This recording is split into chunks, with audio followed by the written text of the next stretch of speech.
ஆகாஷ்வாணி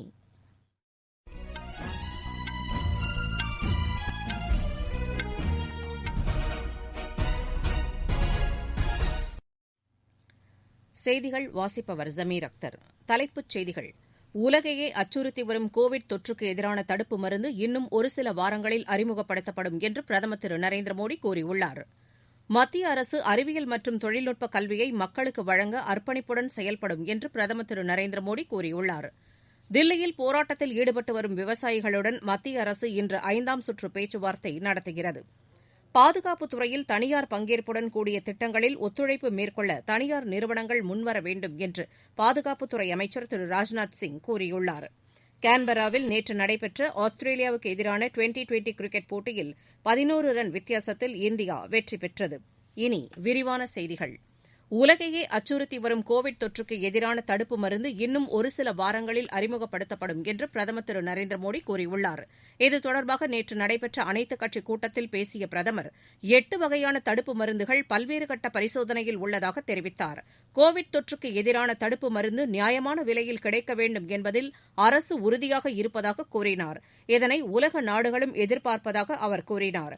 கூடிய விரைவில் ஒரே நேரத்தில் ஏராளமானோருக்கு தடுப்பு மருந்து வழங்குவதற்கு நடவடிக்கை எடுக்கப்படும் என்றும் ஆராய்ச்சியில் ஈடுபடும் விஞ்ஞானிகளின் அனுமதியுடன் அதற்கான குளிர்பதன வசதி கட்டமைப்பில் தடுப்பு மருந்துகளை வழங்க அரசு திட்டமிட்டு வருவதாக பிரதமர் கூறினார்.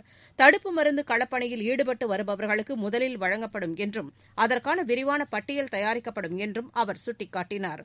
மாநில அரசுகளின் ஒத்துழைப்புடன் திட்டங்கள் செயல்படுத்தப்படும் என்றும் மாநில அரசுகளின் ஆலோசனைக்கு பின்னர் உரிய விலையில் மருந்துகள் வழங்கப்படும் என்றும் பிரதமர் தெரிவித்தார். பிப்ரவரி மார்ச் மாதங்களில் கோவிட் தொற்று பரவத் தொடங்கியதிலிருந்து நாடு முழுவதும் மக்கள் ஒத்துழைப்பு நல்கினார்கள் என்றும் தொற்றை எதிர்க்கும் போராட்டத்தில் ஈடுபட்ட களப்பணியாளர்களுக்கு பிரதமர் நன்றி தெரிவித்தார். தொற்று கட்டுப்பாட்டு மருந்துகள் வெளிநாடுகளுக்கும் அனுப்பப்பட்டதாக குறிப்பிட்ட பிரதமர் தடுப்பு மருந்து குறித்த விழிப்புணர்வு அனைவருக்கும் கிடைக்கச் செய்ய வேண்டும் என்றார். அதிகாரிகள் இதற்கான விரிவான திட்டத்தை வடிவமைக்க வேண்டும் என்றும் அவர் கூறினார். தடுப்பு மருந்து செயல்பாட்டிற்கு வரும் வரை முகக்கவசம் அணிதல், அடிக்கடி கை கழுவுதல் மற்றும் தனிமனித இடைவெளி போன்றவற்றை கடைபிடிக்க வேண்டும் என்று பிரதமர் திரு நரேந்திர மோடி கூறினார். மத்திய அரசு அறிவியல் மற்றும் தொழில்நுட்ப கல்வியை மக்களுக்கு வழங்க அர்ப்பணிப்புடன் செயல்படும் என்று பிரதமர் திரு நரேந்திர மோடி கூறியுள்ளார். IIT உலக உச்சிமாநாட்டில் பேசிய அவர், இந்தியாவில் தொழில்நுட்ப வளர்ச்சியும் இளைஞர்களின் புதிய படைப்புகளும் தேசிய அளவிலும் உலக அளவிலும் பிரபலமடைந்து வருவதாக குறிப்பிட்டார். தென்கிழக்காசியா மற்றும் ஐரோப்பா பகுதியில் உள்ள நாடுகளுடன் இந்திய அரசு பணியாற்றி வருவதாக கூறினார். இந்திய இளைஞர்களுக்கு சர்வதேச அளவில் வாய்ப்பு கிடைக்க வேண்டும் என்றும் குறிப்பிட்டார். IIT-யில் படிக்கும் ஏரோஸ்பேஸ் பொறியாளர்களுக்கு போதுமான வேலைவாய்ப்புகள் கிடைக்கவில்லை என்றார். இந்தியாவில் விண்வெளி தொழில்நுட்பத்தில் சரித்திரப்பூர்வமான முன்னேற்றம் ஏற்பட்டுள்ளதாக அவர் கூறினார். சீர்திருத்தம், செயல்பாடு, மாற்றம் என்ற கோட்பாட்டின் அடிப்படையில் மத்திய அரசு செயல்பட்டு வருவதாக பிரதமர் திரு நரேந்திர மோடி கூறியுள்ளார். லட்சத்தீவுகள் யூனியன் பிரதேசத்தின் நிர்வாகி தினேஷ்வர் சர்மாவின் மறைவுக்கு பிரதமர் திரு நரேந்திர மோடி இரங்கல் தெரிவித்துள்ளார். இது தொடர்பாக டுவிட்டரில் பதிவிட்டுள்ள அவர், தினேஷ் வர்மா இந்திய காவல்துறைக்கும் பாதுகாப்பு பிரிவுகளுக்கும் தேவையான முக்கிய பங்காற்றியவர் என்று புகழாரம் சூட்டியுள்ளார். தனது பணியின் போது தீவிரவாத எதிர்ப்பு பிரிவில் சிறப்பாக செயல்பட்டதாகவும் ஊடுருவல் சதிகளை முறியடித்ததாகவும் தெரிவித்தார். ஷர்மாவின் குடும்பத்தினருக்கு தமது இரங்கலை தெரிவித்துக் கொள்வதாக அவர் கூறினார். நாட்டில் ஆன்லைன் விளையாட்டுகள் மற்றும் கற்பனை விளையாட்டுகளுக்கான நெறிமுறைகள் அறிவிக்கப்பட்டுள்ளதாக மத்திய தகவல் மற்றும் ஒலிபரப்பு அமைச்சகம் கூறியுள்ளது. இந்திய விளம்பர தர நிர்ணய குழுவின் நெறிமுறைகளை கட்டாயம் படிக்க வேண்டும் என்று உத்தரவிடப்பட்டுள்ளது. வரும் 15ஆம் தேதியிலிருந்து இந்த நடைமுறைகள் பின்பற்றப்பட வேண்டும் என்று கூறப்பட்டுள்ளது. சூதாட்ட ஆன்லைன் விளையாட்டுகளுக்கான விளம்பரங்களுக்கு 18 வயதிற்கு உட்பட்டவர்களை ஈடுபடுத்தக்கூடாது என்று கூறப்பட்டுள்ளது. விளையாட்டுகள் குறித்த தெளிவான விவரங்கள் விளம்பரங்களில் இடம்பெற வேண்டும் என்றும் கூறப்பட்டுள்ளது. நீங்கள் கேட்டுக்கொண்டிருப்பது ஆகாஷ்வாணியின் செய்தி அறிக்கை. கோவிட்-19ற்கு எதிரான போரில் நமக்கான 3 கவசங்கள். முகக்கவசம் அணிவோம், தனிநபர் இடைவெளியை கடைபிடிப்போம், கை மற்றும் முக சுத்தம் பராமரிப்போம்.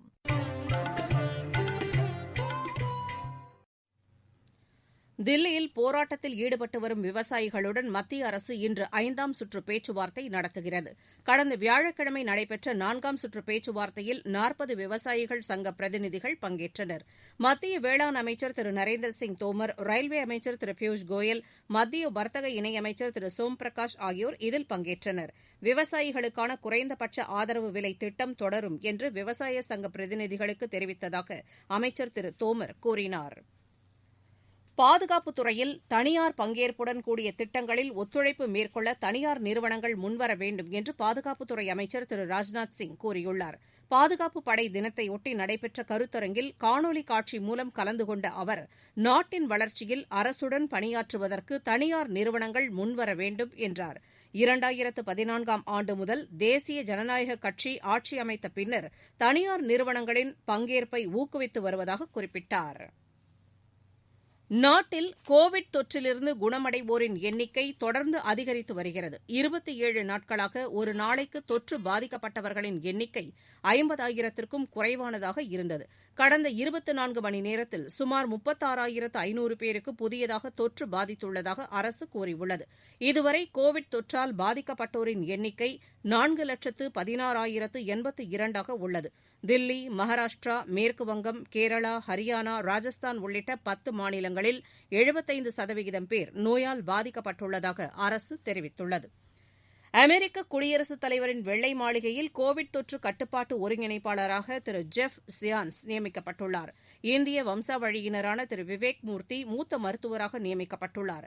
கோவிட் தொற்று கட்டுப்பாட்டு திட்டங்களுக்கும் அவர் பொறுப்பாக நியமிக்கப்பட்டுள்ளதாக புதிய அமெரிக்க அதிபராக தேர்ந்தெடுக்கப்பட்டுள்ள திரு ஜோ பைடன் தெரிவித்துள்ளார். இவர்கள் இருவரும் ஏற்கனவே அதிபர் திரு ஒபாமாவின் நிர்வாகத்தில் பணியாற்றியவர்கள். தற்போதைய அதிபர் திரு டொனால்டு டிரம்பின் மருத்துவ ஆலோசகராக இருந்து நீக்கப்பட்ட டாக்டர் அந்தோனி ஃபவுச்சி மீண்டும் மருத்துவ ஆலோசகராக நியமிக்கப்பட்டுள்ளார். வங்கக்கடலில் மன்னார் வளைகுடா பகுதியில் நிலை கொண்டிருந்த ஆழ்ந்த காற்றழுத்த தாழ்வு மண்டலம் மேலும் வலுவிழந்து தாழ்வு மண்டலமாக அதே இடத்தில் மையம் கொண்டுள்ளது. ராமநாதபுரம் மாவட்ட கடற்கரையிலிருந்து 40 கிலோமீட்டர் தென்மேற்கிலும், பாம்பனிலிருந்து 70 கிலோமீட்டர் தென்மேற்கிலும் இது நிலை கொண்டுள்ளதாகவும், அடுத்த 12 மணி நேரத்தில் இது வலுவிழந்து குறைந்த காற்றழுத்த தாழ்வு பகுதியாக மாறும் என்று வானிலை ஆய்வு மையம் தெரிவித்துள்ளது. இதன் காரணமாக கல்முனையிலிருந்து பழவேற்காடு வரை கடலோர பகுதிகளில் கடல் அலைகள் 2 முதல் 4 மீட்டர் உயரம் வரை எழும்பக்கூடும் என்பதால் கடல் சீற்றத்துடன் காணப்படும் என்றும், எனவே மீனவர்கள் வங்கக்கடலிலும், அரபிக்கடலின் தென்கிழக்கு பகுதியிலும், லட்சத்தீவு மற்றும் மாலத்தீவை ஒட்டியுள்ள பகுதிகளிலும் கடலுக்குள் மீன்பிடிக்கச் செல்ல வேண்டாம் என்று கேட்டுக் கொள்ளப்பட்டுள்ளனர். சென்னை, திருவள்ளூர், காஞ்சிபுரம், சேலம் மாவட்டங்களில் ஓரிரு இடங்களில் இடி மின்னலுடன் கூடிய கனமழையும், ஏனைய மாவட்டங்கள் மற்றும் புதுச்சேரி, காரைக்கால் பகுதிகளின் அநேக இடங்களில் லேசானது முதல் மிதமான மழையும் பெய்யக்கூடும் என்று வானிலை ஆய்வு மையம் தெரிவித்துள்ளது. சென்னை மற்றும் புறநகர் பகுதிகளை பொறுத்தவரை இன்றும் நாளையும் மிதமான மழையும் அவ்வப்போது கனமழையும் பெய்யக்கூடும் என்றும் அறிவிக்கப்பட்டுள்ளது. ஆஸ்திரேலியாவில் நடைபெறும் கிரிக்கெட் போட்டிகளில் காயம் காரணமாக ரவீந்திர ஜடேஜா பங்கேற்க மாட்டார் என்று இந்திய கிரிக்கெட் கட்டுப்பாட்டு வாரியம் தெரிவித்துள்ளது. கான்பெராவில் நடைபெற்ற போட்டியின்போது தலையில் அடிபட்டதை அடுத்து அவர் அணியில் இடம்பெறவில்லை. அவருக்கு பதிலாக வேக பந்துவீச்சாளர் ஷர்துல் தாக்கூர் கலந்து கொள்வார் என அறிவிக்கப்பட்டுள்ளது. கான்பெராவில் நேற்று நடைபெற்ற ஆஸ்திரேலியாவுக்கு எதிரான டுவெண்டி கிரிக்கெட் போட்டியில் 11 ரன் வித்தியாசத்தில் இந்தியா வெற்றி பெற்றது. முதலில் விளையாடிய இந்திய அணி 162 ரன் எடுத்தது. அடுத்த ஆட்டம் நாளை சிட்னியில் நடைபெறும். மீண்டும் தலைப்புச் செய்திகள். உலகையே அச்சுறுத்தி வரும் கோவிட் தொற்றுக்கு எதிரான தடுப்பு மருந்து இன்னும் ஒரு சில வாரங்களில் அறிமுகப்படுத்தப்படும் என்று பிரதமர் திரு நரேந்திர மோடி கூறியுள்ளார். மத்திய அரசு அறிவியல் மற்றும் தொழில்நுட்ப கல்வியை மக்களுக்கு வழங்க அர்ப்பணிப்புடன் செயல்படும் என்று பிரதமர் திரு நரேந்திர மோடி கூறியுள்ளார்.